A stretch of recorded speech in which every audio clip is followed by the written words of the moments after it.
I hate to say this, but Atomic Heart is just okay. As much as I would have liked this game to be great and shove it in the face of the people who want to make everything political, even just purchasing a video game, as if Ukrainians are going to be slaughtered en masse if anyone buys this, I really can't, guys. I wanted to like this game, I tried, but it's just not that good. And I fear this is going to be another Callisto Protocol situation, but even worse, where there's going to be quite a few people who actually do like this game, despite the fact that the combat's pretty mediocre, the level design is all over the place, and the game is such a mess in so many different ways. It feels like the developers had no idea how to make a video game, and it is their first game. Apparently, Mundfish was an animation company first, which truly shows this game looks amazing, and the animations are very fluid. And I do want to emphasize that this game is on Game Pass, so if you already have Game Pass, you can just try it out and decide for yourself. But for people like me who've played a bunch of shooters or just really a bunch of games in general, I'll just tell you right up front that I can't recommend this. And if you're buying this game for the sexy robot girls, just know that they're barely in it. And yeah, every cutscene they're in definitely held my attention, don't get me wrong. Oh, pan the camera up. Up. But you don't actually get to do anything with them, guys, okay? Just rub one out and then play a better game, if that's what you're here for. And it's been a while since I've said this, but do the things the algorithm likes. My channel's been hurting quite a bit lately. I suspect YouTube might be suppressing me. It could be any number of things, really. But if you could like, comment, subscribe, share the video, whatever, I would truly appreciate it. So without further ado, let's get into the gameplay of Atomic Heart. This is one of the first elements of the game that an experienced player is going to notice just feels off. It's kind of hard to describe without you playing it for yourself, but Atomic Heart can't really decide whether or not it wants to be a Bioshock clone, or Dead Island with robots, or some kind of arena shooter. It kind of blends elements from all three of these, but doesn't quite excel at any of them. At first, it seems like it's a melee combat-focused game with limited ammo, at least for the first few hours. And the melee combat just feels weak as shit. You may have seen articles, or even some reviewers, recommend you play this game on easy mode, because on normal mode, the robots all feel like damage sponges. It's not like the game is hard, your character is decently spongy himself, but even the most basic robot enemy type takes like 5 axe swings to kill at the beginning of the game, and a charge attack takes forever to charge up. You are given a shotgun at the beginning, and the shotgun is pretty much the only good weapon you get in the first 5 hours, so you may be tempted to spend a lot of resources just getting more ammo and upgrading it. I know I did. But at the same time, you're probably going to want to save ammo, so once you get access to the plasmids of this game, I forgot what they're actually called, you're going to realize those are also overpowered. Telekinesis especially lifts all enemies in a wide radius and just lets you hit them for free for several seconds. And the ice plasmid is pretty similar as well, spraying long enough to freeze multiple enemies at the same time, and if you use a charge attack, you can just smash them, killing them instantly. So that doesn't sound too bad, right? Well, even when you do optimize and exploit the combat, it's still just boring. When your melee, zap pistol, and Makarov all feel like absolute shit to use, and only the shotgun is good, that really limits your fun options in combat. As a side note, I also want to point out that part of the problem with this game wanting to be an arena shooter is that you move way too slow. There's no sprint in this game, instead you have a dash, which is quickly upgraded to a double dash. Which I don't actually have a problem with the dash itself, but with the strafing speed being so slow, I'm tempted to spam it every couple seconds. Which obviously means I'm gonna get hit when an enemy starts prepping an attack if I don't have a dash recharged. Speaking of enemies, the first section of the game has far too little enemy variety. There's only 4 enemy types for pretty much every encounter in the first 4 hours of the game. That being the generic mannequin robots, flying laser drones, plant zombies, and finally these flying little plant drones that can infect dead bodies and reanimate them. And that's pretty much it, guys. That's all you're gonna fight in the opening hours of the game outside of a couple mini-bosses. And because this game drastically changes around the 7 to 8 hour mark, let's just take a moment to talk about the basic concept, the story, the characters, and a bit of the level design of those opening hours first. You'll go long periods of time with no combat, kind of just exploring this Russian research facility for the first few hours, and it's a linear game for the most part, with minor platforming puzzles and several different lock-picking mini-games, one of which is pretty annoying. And there's something about this facility that just seems so bland, compared to the opening of the game, which might as well have just been like a 45-minute cutscene, but a truly beautiful, spectacular-looking cutscene, I gotta be honest. The opening of this game is highly reminiscent of both Bioshock Infinite and the Wolfenstein reboot games, but this sort of blend of retro sci-fi, high concept, like what-if story is something obviously we've seen a few times by now, but this version, the art design is so top-notch that I'm truly sold. But after that opening scene and you go to this underground facility, it just looks bland. All these white hallways and kind of like generic experiment rooms, and you're fighting the same handful of enemies over and over again. This beginning section of the game is truly the worst, and having the first level be the worst level is never good in a game. You're going to instantly put off the player, first impressions are everything. And there's a whole bunch of unnecessary cutscenes here too, and I have to emphasize this is the type of game that has multiple levels of cutscenes. I'll basically just divide them into 3 types. One, you have Mass Effect style dialogue trees, where you're just talking to some quite literally dead NPC on the ground, because you gain the ability early on to talk to the dead. Their consciousness is being preserved by machinery, much like Soma. The second level of cutscene are the type you would see in like Cyberpunk 2077, the first-person ones where they take complete control away from the player and you witness the scene happening. Normally this type of cutscene would be fine by me, but it seems like a lot of them are basically glorified mission loading screens where some crazy over-the-top Uncharted scripted sequence happens and then you're loaded into the next level, so to speak. I don't really care about Uncharted bombastic cutscenes anymore, they're just kinda boring after a certain point.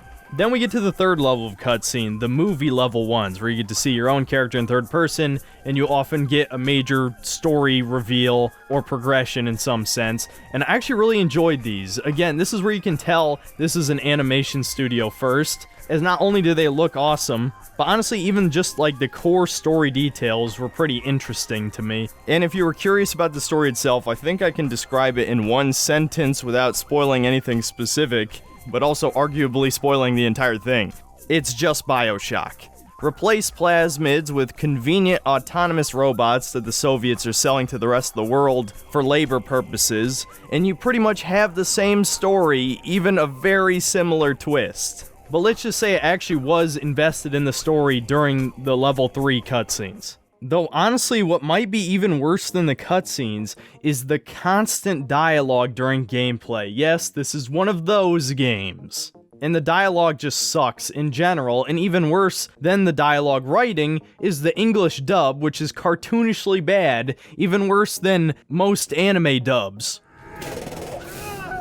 Ooh, a laser wall. That's some serious security.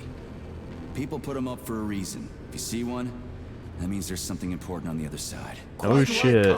Instead of just letting you get immersed in the world and absorbing some of the environmental storytelling and maybe reading computer logs if you want to know more about the world, instead your robot glove companion monologues about literally everything in this glorious Soviet empire and all the crazy cool technology through the power of the MacGuffin polymer, which can do basically anything. It gets old very, very quickly, so I would highly recommend switching to the original Russian dub so that you can just easily ignore the constant dialogue.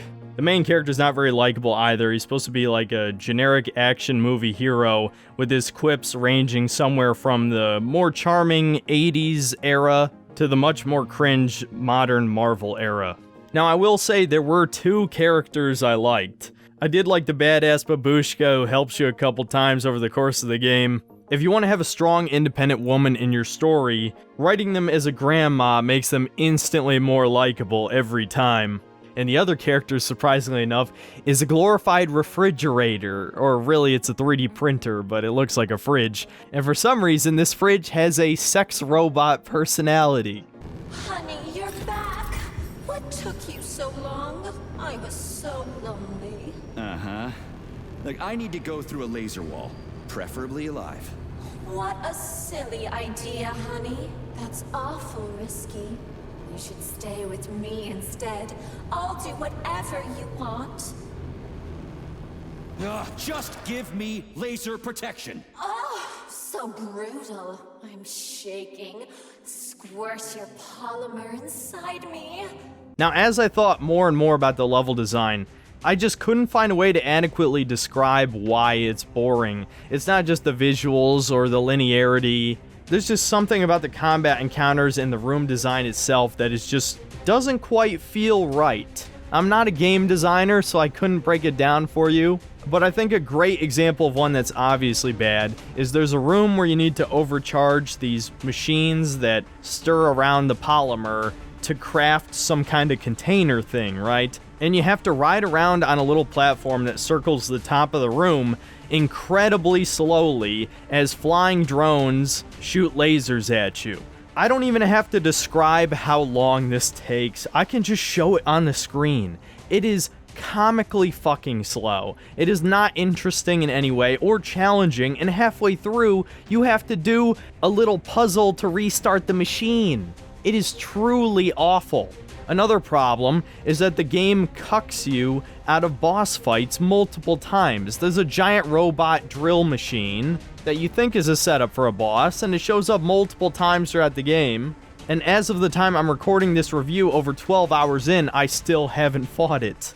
Another example is one of the experiment rooms has a giant mutant tree thing like Plant 42 from Resident Evil. It even has eyeballs, looks really cool. And the game hypes up this encounter where you have to guide this yellow container to blow the thing up, basically, right? But you don't know that at the time. You think it's just gonna put the plant back to sleep, and you have to fight all these enemies while you're guiding the container, and you finally get it to the tree, and you just fucking blow it up, and the ceiling collapses on top of it. You don't even get a boss fight. They model this really cool looking tree thing and animate it just to kill it off in a cutscene.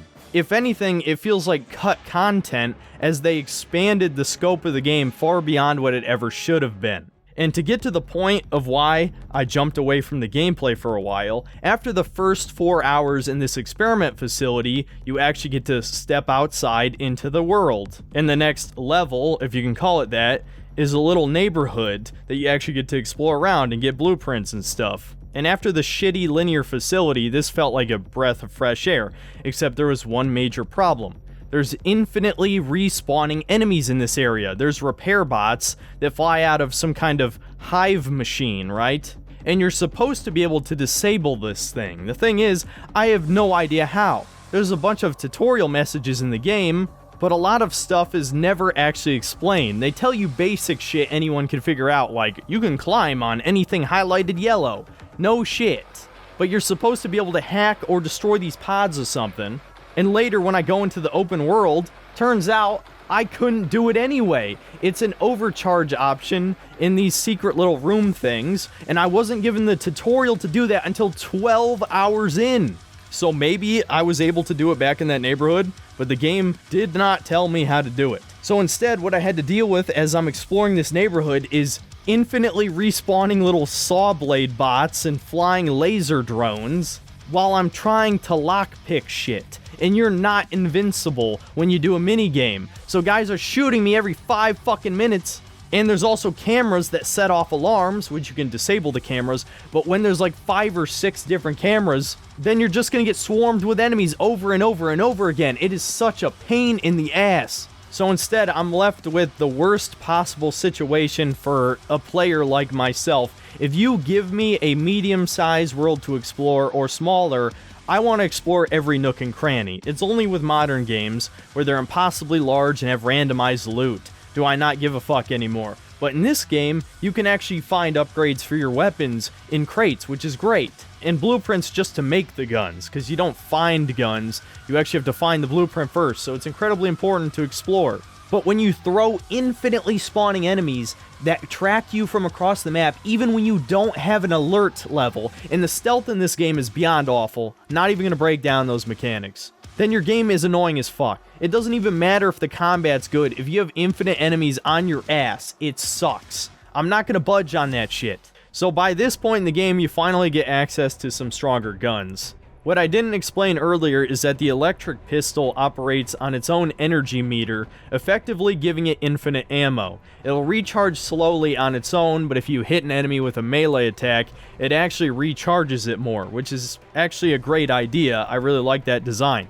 And the Dominator, which you get around this point in the game, is essentially the assault rifle version, but it also has an alternate fire that shoots a huge BFG-style electric projectile that explodes and does a lot of damage. Probably the only truly fun weapon in the game. So the combat was starting to improve here, but then we had a new problem, which was just reusing the same enemy types over and over again. These mannequin enemies that you're probably going to see in the majority of my footage are all across the game.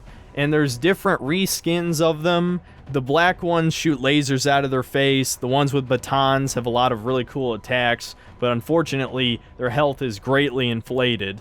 And they can also generate energy shields, which is cool. Unfortunately, the levitate plasmid completely trivializes all these enemies. And I have to emphasize, plasmids do not use a mana source. They just have a cooldown. So you can spam these as much as you want, especially with melee, which, believe it or not, you levitate them in melee reach, and so effectively, you're never truly out of ammo, which I guess could be seen as a good thing, but there's already too much melee combat in this game as it is, and the melee just doesn't fucking feel good, because it takes too many hits to kill enemies.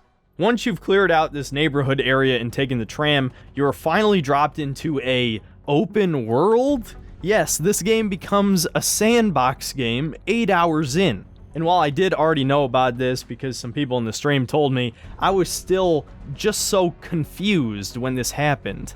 Once again, you're going to get that feeling this game had no real sense of direction. They didn't know what type of game they wanted to make. They clearly tried to make something awesome and cool, but these guys had no idea how to make a game. They tried. They did try. I'm not going to say they didn't try. But even the open world is something that's kind of bizarre. Admittedly, I didn't spend that much time in it. Most of the game is linear levels, but the open world is essentially a handful of meaningful locations connected by roads that you can drive with a car. The driving kind of sucks, but that's not a big deal really, considering you don't need to use it for anything other than just getting from point A to point B faster. But the actual locations on the map that are optional are just so you can get access to these bunkers, which have kind of mini puzzle platforming areas to get optional upgrades, which I think is a good idea. But there's something about the puzzles in this game that are just not very engaging. The only one I think I really liked was the one where you have these rooms that you can electrify the ceiling to reverse the polarity, making positive or negative platforms go up and down, or the ceiling recede or come down. I think that was kind of cool. Despite FPS platforming usually being kind of bad, I think it was completely fine in this game. Other puzzles are just kind of boring, like one of them very early on in the game. You have to pull a little ball through a tube into these furnaces, and it took way too long. It was way too boring. I suspect a shit ton of people are going to drop this game in the first 4 hours, despite the fact it does get marginally better once you finally escape the facility. Now, emphasis on marginally. I'm not going to say it becomes a great game afterward, it just becomes a bit better. And before you get to the next facility, after exiting the open world, you actually do finally get your first major boss fight against the evil robot from The Incredibles. And it's actually pretty great. FPS game bosses usually suck, but they put a lot of effort into this one. It has a large variety of attacks, super long string of combos that you gotta dodge. It's almost like a first-person Souls game boss, which is kind of weird, but they pulled it off. And in the background is one of Mick Gordon's tracks, another really solid one. And yeah, really, I've got nothing bad to say about it at all. It was probably the best part of the game, easily the highlight for me. And then you're led back inside another science facility, and the game starts to go to shit again. There's a part where you have to follow around one of these Uncanny Valley robots as she just monologues about all of Soviet Russia's achievements. It fucking sucks, dude. And this is a bit of a side tangent, but this review is all over the place anyway, because, sorry guys, I kind of have to rush this one out, but hopefully you still enjoy it. The difference between this game and Bioshock or Wolfenstein or System Shock or any of those things is that typically those games have a political message that is shitting on whatever ideology the game is about, right? Bioshock is anti-capitalism, at least unchecked capitalism, right? So you could say it shits on libertarians or something. And obviously Wolfenstein shits on Nazis. That goes without saying, that's not subtle at all. But with Atomic Heart, this game seems to be glorifying Soviet Russia. And maybe at the end that changes. I didn't finish the game. I probably will on my own time, but trust me, there's no way this review would have been more positive if I did.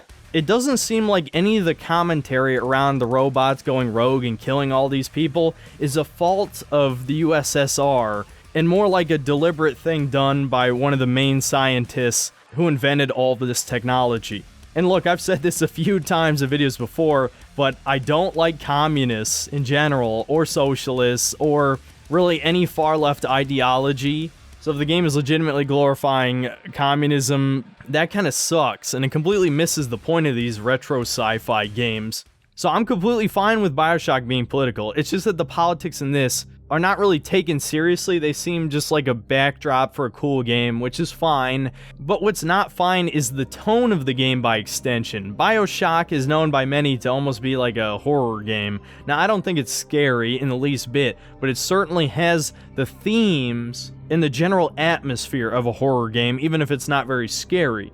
And again, this matches up with the messaging of the game. Whereas with Atomic Heart, a lot of the things here you see could be terrifying, like plants drilling into someone's head and then mutating into a plant monster thing, or these robots brutally murdering their masters, especially given that some of them have kind of uncanny faces. That could be scary. Instead, the game plays all this shit off as a joke through the shitty dialogue that I mentioned earlier, which really detracts from the strong art design, giving it a sort of soulless feel despite the amazing visuals. Now, to get back to the gameplay once again, by this point in the game, you probably actually have access to a decent arsenal of weapons. There's a handful of melee weapons, but really the only one that stood out to me was the very last one with the saw blades. The power attack on that thing could kill the basic mannequins in one hit, which finally actually felt satisfying. You also have the AK by this point and probably have upgraded it a few times, and it feels good. And I also, right near the end, got access to a rocket launcher, which, yeah, that felt about right as well. Now, this doesn't take away from the other problems I mentioned earlier, namely that the game just throws too many of the same enemies at you over and over again. This is also where the game starts to feel more and more like an arena shooter, as a lot of the rooms that you'll visit in the linear levels are just circular, mostly featureless rooms where they throw a bunch of enemies at you.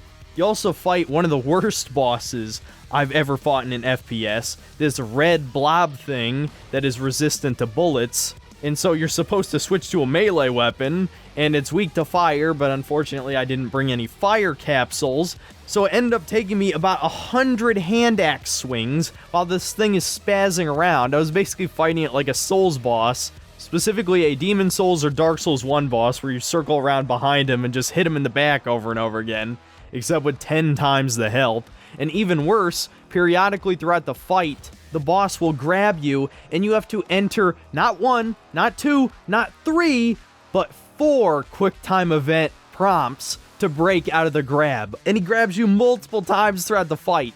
Are you fucking kidding me? Have these people never played a game before? This is gonna be another boss where I just show sped up footage to emphasize how bad it was. And normally I would just get to the conclusion here, but I did give the game yet another chance during my free time. I played a few more hours, and I really tried to squeeze the most out of the combat system to try and make it as fun as possible, and it just still never clicks. It's funny because there's a lot of different elements here that should be fun. The plasmids are powerful, the later guns are powerful, especially the railgun, which I finally got access to. And that thing doesn't even require any upgrades and operates off of the same energy as the Dominator. But fighting the same handful of enemies who are not complex in any way, have the same exact attacks you've been seeing for the last 10 hours, is just not fun. The next boss after the Incredibles robot was pretty good as well, but unfortunately, less than an hour later, you have to fight another one of those red blob things, but with the addition of a million little flying infector plants in the arena. And even after setting the boss on fire, it still took probably 4 or 5 minutes to kill him. The sad thing is the aesthetic for this level is actually pretty cool. It's like a secret underground ballerina stage, and you get to see a bunch more of those sexy robots from the beginning. And there's even a creative puzzle where you have to recreate death scenes near the end of it. And the boss right after that was another solid boss, though weirdly easier than the last 3. But the problem is almost every combat encounter leading up to the boss fight is just not engaging. You've already won before it's begun, because if you get into a jam, you can just levitate the enemies and shoot them in the face, or freeze them and then hit them with no trouble whatsoever. The game is too easy, but hard mode would obviously just make it worse because the enemies are already bullet sponges on normal. There's nothing stopping you from buying like 20 healing items. The only thing limiting you is your inventory space. And so the only limiting factor to the combat is ammo, but as I've already established, there's multiple weapons with unlimited ammo that are literally recharged by the melee, and the melee sucks, so it's encouraging you into an unfun playstyle. Even when you can one-hit kill guys with the saw blade melee, it still takes a good 5 seconds to charge up that power swing. I cannot emphasize enough how important enemy variety is to video games, and this is the perfect example of a game that doesn't understand that. There's multiple cool setups for arena fights in this game, but when you're fighting the same exact goddamn enemies, and I know I've said this 4 or 5 times over the course of this review, but I have to emphasize just how fucking annoying this is. And not to mention, when you finally leave this ballerina level, the open world goes to shit. Twice as many enemies start spawning across the map, and while you can actually temporarily disable every enemy in an area for like 10 straight minutes, yeah, it's really that long, it's kinda crazy, then it just feels like you're breaking the game. The only reason to even do that is because you just want to explore around and grab all the chests, but if you can grab the chests with no threat of enemies, that's just as bad as a million enemies attacking you at the same time. They're both awful. There's no in-between. This game has no real sense of balance. Give me a linear shooter like Wolfenstein: The New Order any day over this. Even Bioshock, which is a game I'd argue hasn't aged that well, particularly the shooting, which is obviously designed with console in mind. At least I have a good idea of how strong the various guns are. All the plasmids have a very simple but powerful effect. In this game, everything is either overpowered or underpowered, except for maybe the AK, which is the only thing in the game that is actually balanced. Honestly, I don't know how much longer I can keep rambling about this game. There's so many weird elements to it. It truly is a bizarre game, but at the end of the day, it just feels average, depending on what your definition of average is. It is a better game than Callisto Protocol, but I feel very similarly about the game, in the sense that it tried some new things, it has some fantastic visuals, but the actual gameplay, which is the most important part of any game, they just kind of dropped the ball. It's not as bad as Callisto Protocol. I would never play Callisto ever again. This game, at the very least, I'll probably finish it after this review. And there was a lot of love and care put into elements of it, but these guys just had no idea what makes a fun video game. It's crazy to me that in the 90s and the 2000s, you had all these developers who never grew up playing games, or at least if they did, it was shit like Pong or Tetris or something. And they made some of the greatest games of all time. And now these modern devs, with 40 years of great games to look to on how to make at least a halfway decent game, can't manage to make something fun. It's crazy. So yeah, in conclusion, the game's just okay. I'm gonna very quickly go back through the positives and the negatives, because this was a pretty rambly video. Sorry guys, just don't have time to make this one more structured. The main positives are, 1, the art direction, general graphic quality is some of the highest of any game ever. It just looks fantastic. There are some weak moments in the game, particularly the facility in the first few hours was pretty boring. But I'd say most of the game just looks awesome. I'd say the soundtrack is pretty solid too. A lot of the songs are copyrighted and the streamer mode doesn't even work. I got copyright struck on all 3 of the streams I did. I hesitate to call this a positive, but I'd say the combat does sort of become good after a certain point, but it's not great. It's just passable, I'd say. Now, almost everything else is a negative. Level design is awful and a fucking clusterfuck. The puzzles are a mixed bag, maybe leaning toward negative because most of them are just not very engaging. There's way too many cutscenes, with the only good cutscenes being those third-person high-quality ones that look pre-rendered and probably are. There's also way too much dialogue, and the dialogue writing is awful between the protagonist and your glove. And maybe the biggest negative of all, infinitely respawning enemies. Do not fucking do this in any game. It's kind of a shame that this game got swept up in the culture war because it truly isn't outstanding in any sense. I mean, it's notable being like the first Russian AAA game, but outside of the sexy robot twins, I don't think any part of this is going to be truly remembered. I'm sure in a few years somebody's going to try and call this a hidden gem or a flawed masterpiece or something. Well, just know they're bullshitting you. This game is just okay. It's not bad. It's not great. It's just okay. So maybe try it if you have Game Pass. That's the only way I would recommend playing this. See you next time, guys.